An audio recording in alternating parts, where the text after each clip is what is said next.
નમસ્કાર વિદ્યાર્થી મિત્રો, અગાઉના લેક્ચરમાં આપણે સામયિક શ્રેણીનો અર્થ, એનું મહત્વ, ઉપયોગિતા અને સામયિક શ્રેણીના ઘટકો એ વિશે અભ્યાસ કરેલો.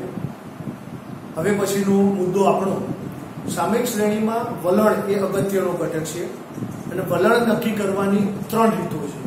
તો સામયિક શ્રેણીમાં વલણ નક્કી કરવાની ત્રણ રીતો, એમાં પહેલી આલેખની રીત છે,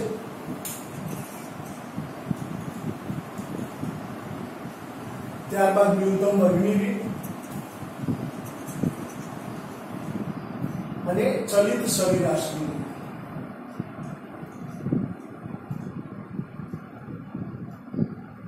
પણ વલણ મેળવવાની ત્રણ રીતોનો અભ્યાસ આપણે કરવાનો છે. તો સામયિક શ્રેણીમાં અહીંયા પ્રશ્ન પૂછાતો સામયિક શ્રેણીનો અગત્યનો ઘટક કયો, તો કે વલણ. એને ટી વડે દર્શાવવા આપણે આગળ જોઈ લીધું, બરોબર. એમાં નિરપેક્ષ ચલ એને સમય, એને નિરપેક્ષ ચલ અને એને આધારે ચલ રાશિની જે કિંમત હતી, ચલ રાશિની કિંમત એ સાપેક્ષ ચલ, એટલે કે સમયને ટી વડે દર્શાવ્યો અને અહીંયા y ટી વડે દર્શાવીએ છીએ આપણે. તો સામયિક શ્રેણીમાં વલણ નક્કી કરવાની રીતો કેટલી, તો પ્રશ્ન અહીંયા પૂછી શકાય એક માર્કમાં. તો નંબર 1 આલેખની રીત, નંબર 2 ન્યૂનતમ વર્ગની રીત અને 3 ચલિત સરેરાશની રીત. વિદ્યાર્થી મિત્રો, અહીંયા આલેખ તમે ચોપડામાં પણ તૈયાર કરી શકો છો અથવા આલેખ પત્રમાં પણ તમે તૈયાર કરી શકો છો. ન્યૂનતમ વર્ગની રીત એ આપણે નિયત સંબંધનું પ્રકરણ ભણ્યા એ પ્રમાણેનું જ અહીંયા સૂત્ર અને દાખલાનો ઉપયોગ કરવાનો છે. ત્યારબાદ ચલિત સરેરાશની રીત, એમાં ફક્ત સરવાળા કરવાના. 3 વર્ષીય સરેરાશ હોય, 4 વર્ષીય અને 5 વર્ષીય. તો આ ત્રણ રીતો વિશે આપણે અભ્યાસ વિગતપૂર્ણ રીતે કરીશું. આજે આપણે આલેખની રીત એના વિશે સમજીશું. તો સૌથી પહેલું તો આલેખની રીતમાં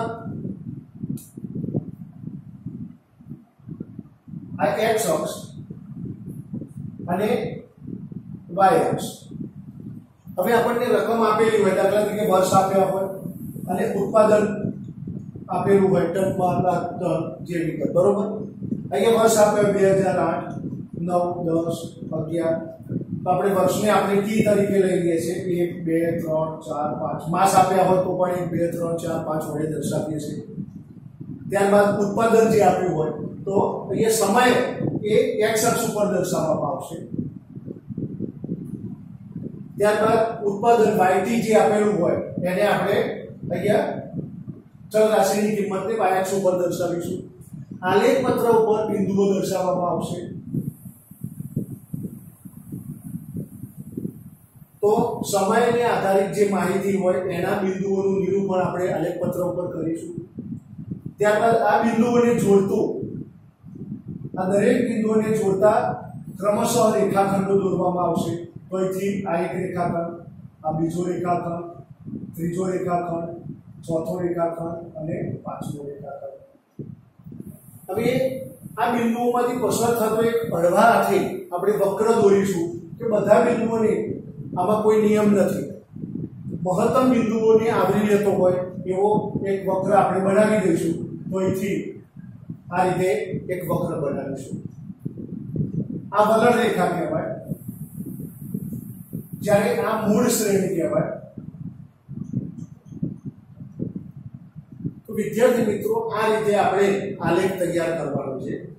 તો નિરપેક્ષ ચલ x ની, નિરપેક્ષ ચલ t ની કિંમતોને x અક્ષ ઉપર, સાપેક્ષ ચલ yt ચલ રાશિની કિંમતોને y અક્ષ ઉપર દર્શાવવામાં આવે છે. ત્યારબાદ આ માહિતીને અનુરૂપ આલેખ પત્ર પર બિંદુઓનું નિરૂપણ કરવામાં આવે છે.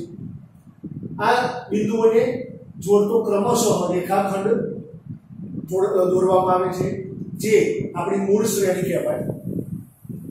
આ સમગ્ર બિંદુઓ જે આપણે આલેખ પત્ર પર દર્શાવ્યા એમાંથી પસાર થતો એક વક્ર દોરવામાં આવશે, જે હળવા હાથે અથવા અંદાજિત આપણે દોરવાનો છે, જેને વલણ તરીકે ઓળખવામાં આવે છે. તો આ આલેખ પત્રની રીત, તો વલણ શોધવાની આ સૌથી સરળ રીત છે. પહેલું અહીંયા ગણિતના કોઈ ઊંડા જ્ઞાનની જરૂર પડતી નથી. નિરપેક્ષ ચલ જે t ની કિંમતો આપી હોય એને x અક્ષ ઉપર દર્શાવી, સાપેક્ષ ચલ y ની કિંમતોને y અક્ષ ઉપર દર્શાવી, ત્યારબાદ જુદા જુદા બિંદુઓનું નિરૂપણ કર્યું આપણે. આ બિંદુઓને ક્રમશઃ રેખાખંડો વડે જોડવામાં આવ્યા. આ ક્રમશઃ રેખાખંડો વડે આપણે જોડ્યા. ત્યારબાદ આ બિંદુઓની વચ્ચેથી પસાર થતો સરળ વક્ર અંદાજથી દોરવામાં આવશે. આ જે વક્ર દોર્યો તમે ગમે તે રીતે જુદી જુદી વ્યક્તિ જુદા જુદા વક્ર તૈયાર કરી શકે, જે શ્રેણીમાંથી પસાર થતો અલ્પકાલીન વધઘટોની અસર અવગણીને આ વલણ દર્શાવે છે. હવે આલેખની રીતના ફાયદા શું? તો વિદ્યાર્થી મિત્રો, અહીંયા સામયિક શ્રેણીમાં વલણ શોધવા માટેની આલેખની રીત સમજાવો એવો પ્રશ્ન પણ પૂછી શકાય. તો તમે થિયરીમાં આટલા મુદ્દા લખી શકો, બરોબર? તો આપણા ચોપડામાં આ નોંધી દેજો. તો આલેખની રીતના ફાયદા કયા? તો પહેલું તો સમજવામાં અને ગણતરીમાં સરળ છે. સામાન્ય વ્યક્તિ પણ આ ફક્ત આ જાણકારી આપીએ તો એ તૈયાર કરી શકે. એટલે કે સમજવામાં અને ગણતરીમાં ખૂબ જ સરળ છે. કોઈ પણ પ્રકારના ગણિતના ઊંડા જ્ઞાનની જરૂર પડતી નથી. અહીંયા કોઈ સૂત્ર, બરોબર, કે કોઈ કોયડા ઉકેલવાની જરૂર નથી. સીધું કે નિરપેક્ષ ચલની જે t ની કિંમત સમય એને x અક્ષ ઉપર અને ચલ રાશિ એના આધારિત જે ચલ રાશિની કિંમત આપી હોય એને y અક્ષ ઉપર દર્શાવી અને બિંદુનું નિરૂપણ કરવામાં આવે છે. એટલે કે કોઈ પણ પ્રકારના ઊંડા જ્ઞાનની જરૂર પડતી નથી. સુરેખ વલણ ન હોય તો પણ આ રીત વાપરી શકાય. અહીંયા સીધી લીટીમાં વલણ આપણું સુરેખ ન હોય તો પણ આ રીત વાપરી શકાય. વલણ મેળવવા કયા પ્રકારનો વક્ર દોરવો તેનો અંદાજ મેળવી શકાય છે. અહીંયા વક્રનો અંદાજ તમારે કઈ રીતે મેળવવો એ સૌ વ્યક્તિગત લાક્ષણિકતા ધરાવે છે. દરેક વ્યક્તિ જુદા જુદા પ્રકારનો વક્ર અહીંયા તૈયાર કરશે. તો વલણ મેળવવા કયા પ્રકારનો વક્ર દોરવો તેનો અંદાજ આપણે મેળવી શકીએ છીએ. આ રીતની મર્યાદાઓ છે. તો પહેલું તો જુદી જુદી વ્યક્તિઓ જુદા જુદા વક્ર દોરશે. એટલે પહેલામાં પહેલું તો એના પરથી અનુમાનો તારણો મેળવવામાં ખૂબ જ મુશ્કેલી પડે છે, બરોબર? એટલે કે વલણ મેળવવામાં અને અનુમાનોમાં આની ખૂબ જ મુશ્કેલી પડે છે. આ રીત વિશ્વસનીય નથી.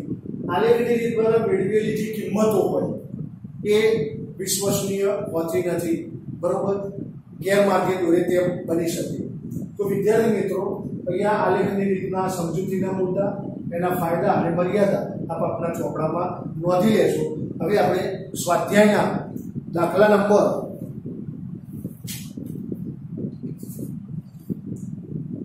4.1 સ્વાધ્યાય એમાં દાખલા નંબર 1 ની ગણતરી કરીશું. પેજ નંબર 164 ઉપર. તો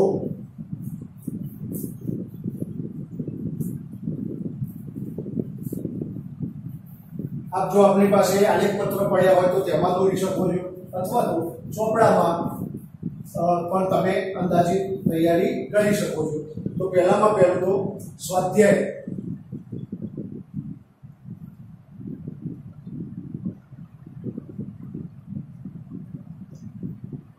4.1 પેજ નંબર 164.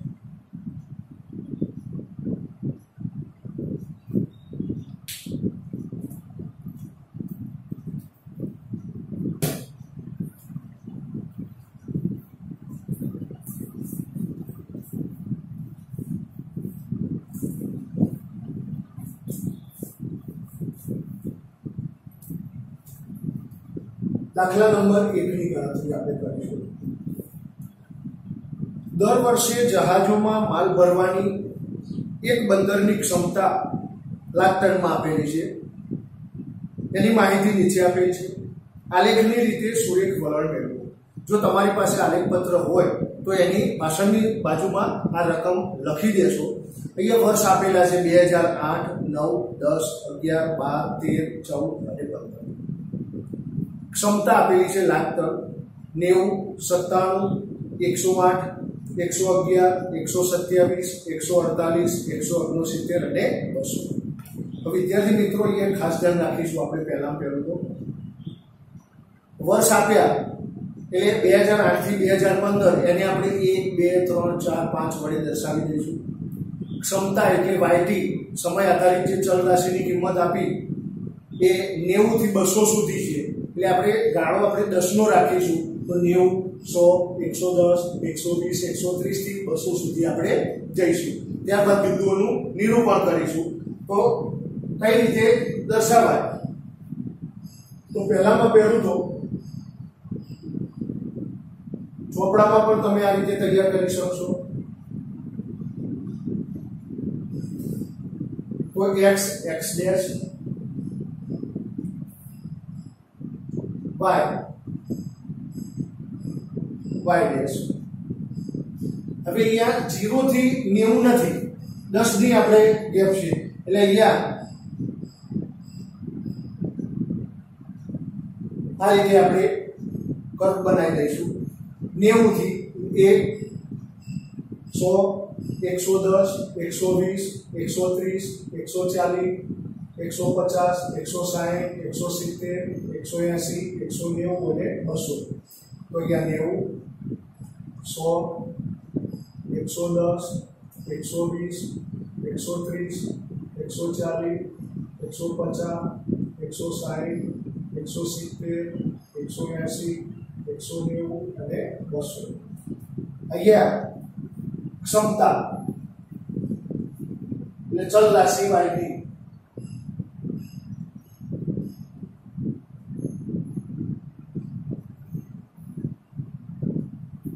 અહીંયા સમય t આપેલો છે તો અહીંયા કુલ વર્ષ આપેલા છે 8 થી 15 એટલે 8 9 10 11 12 13 14 અને 15 એટલે કે 1 2 3 4 5 6 7 અને 8 વડે દર્શાવીશું અથવા વર્ષ પણ તમે લખી શકો 2008 2009 10 11 12 પણ આપણે ચલ રાશિને 1 થી દર્શાવીશું નિરૂપણ કરીશું હવે આલેખ પત્ર પર બિંદુઓ મેળવવાના છે તો પહેલા તો સ્કેલ માપ આપણે લખી દઈશું કે x અક્ષ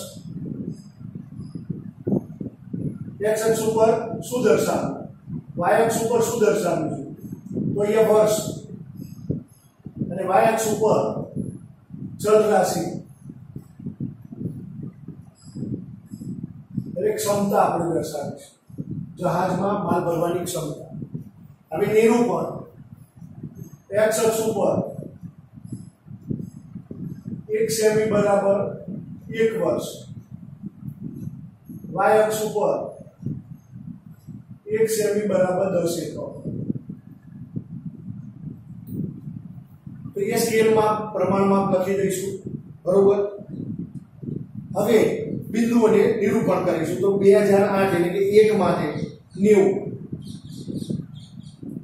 તો પહેલું તો જે બિંદુ આવી જાય એના ઉપર આ રીતે ગોળ રાઉન્ડ કરી દઈશું ત્યારબાદ 97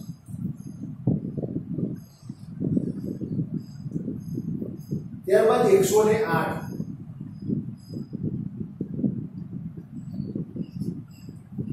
ત્યારબાદ 111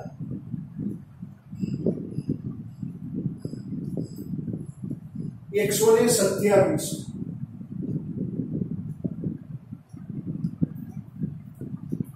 148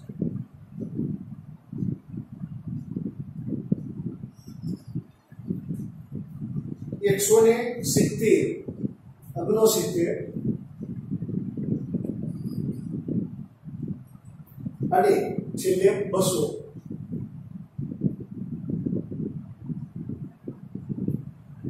હવે આપણે ફૂટપટ્ટીનો ઉપયોગ કરી બિંદુઓને જોડતા રેખાખંડો દોરીશું ક્રમશઃ રેખાખંડો તૈયાર કરવાના છે અહીંયા ફૂટપટ્ટીનો ઉપયોગ કરીશું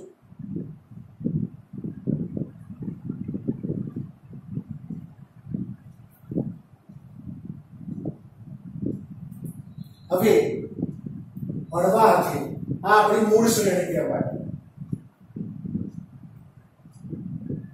હવે આ બિંદુઓમાંથી પસાર થતો એક હળવા હાથે વક્ર દોરી દઈશું તો મિનિમમ આપણે અહીંયા પસાર થતો હોય તો વક્ર લઈએ તો આ રીતે પણ દોરી શકાય કોઈ અંદાજિત કોઈ વિદ્યાર્થી અહીંથી આ પ્રમાણે પણ દોરી શકે છે, તો આ વલણ થાય.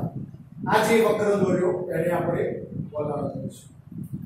તો વિદ્યાર્થી મિત્રો, આ રીતે આલેખ તૈયાર કરવામાં પરીક્ષામાં પૂછાય, બરોબર. તો x અક્ષ ઉપર સમય દર્શાવવાનો અને y અક્ષ ઉપર ચલરાશી કિંમત દર્શાવીશું. તો આપણા આલેખ પત્ર અથવા ચોપડામાં આ રીતે તૈયાર કરીશું. ત્યારબાદ આપણે બીજો દાખલો કરીશું. સ્વાધ્યાય 4.1 નો દાખલા નંબર 2 ની ગણતરી.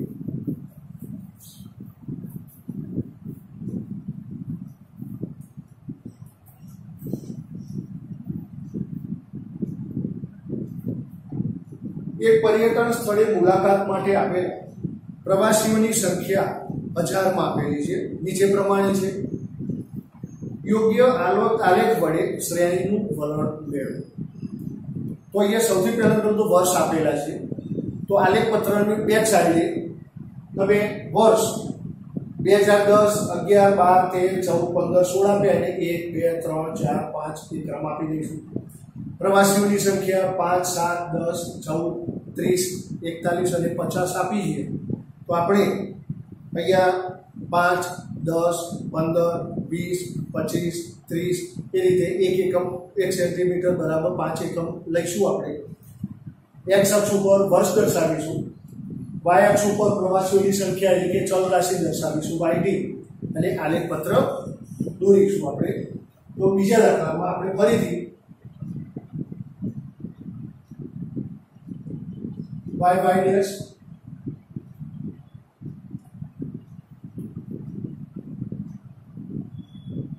x dash અને અહીંયા છે. અહીંયા સમય t એટલે કે વર્ષ, અહીંયા ચલ રાશિ yt એટલે પ્રવાસીઓની સંખ્યા આપેલી છે.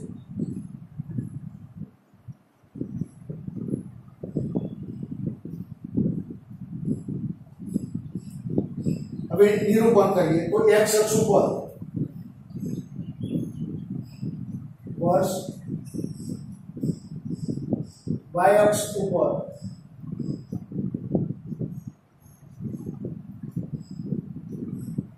ચલ રાશિ yt, પ્રવાસીઓની સંખ્યા.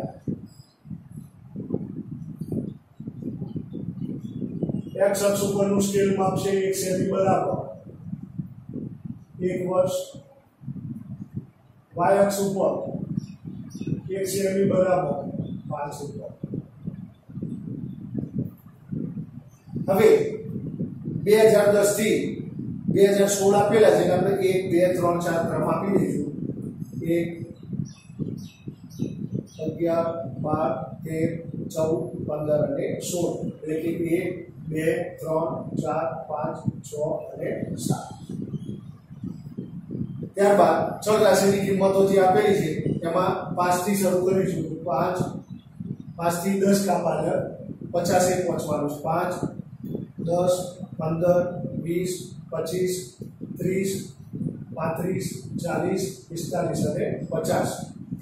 તો 5, 10, 15, 20, 25,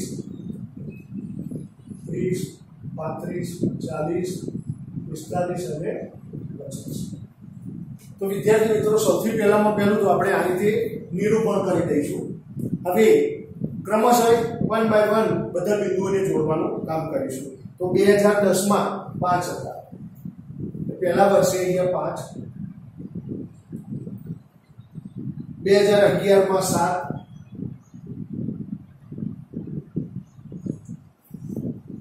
2012 માં 10,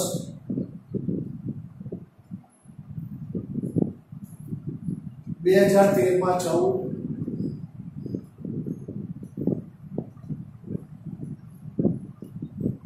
2014 માં 30, 2015 માં 41 અને 2016 માં 50. હવે ફૂટપટ્ટીનો ઉપયોગ કરી આપણે રેખાખંડો ક્રમશઃ બિંદુને જોડતા રેખાખંડો દોરીશું. તો આ પહેલો રેખાખંડ, બીજો રેખાખંડ, ત્રીજો રેખાખંડ, ચોથો રેખાખંડ, પાંચમો રેખાખંડ અને આ છઠ્ઠો રેખાખંડ. આ આપણી મૂળ શ્રેણી થશે. હવે હળવા હાથેથી આપણે વક્ર દોરીશું. તો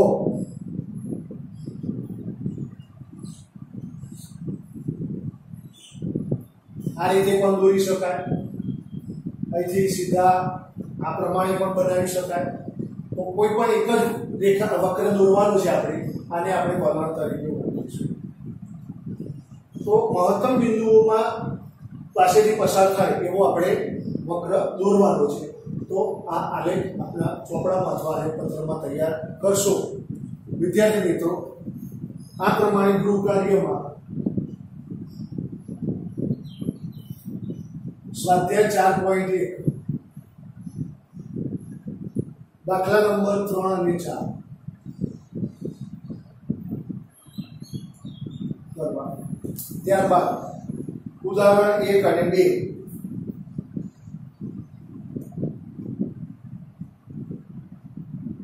તો આપ આપના આલેખપત્ર અથવા તો ચોપડામાં આ સ્વાધ્યાય 4.1 ના દાખલા નંબર 3 અને 4 બનશો અને ઉદાહરણ 1-2 નો અભ્યાસ કરશો.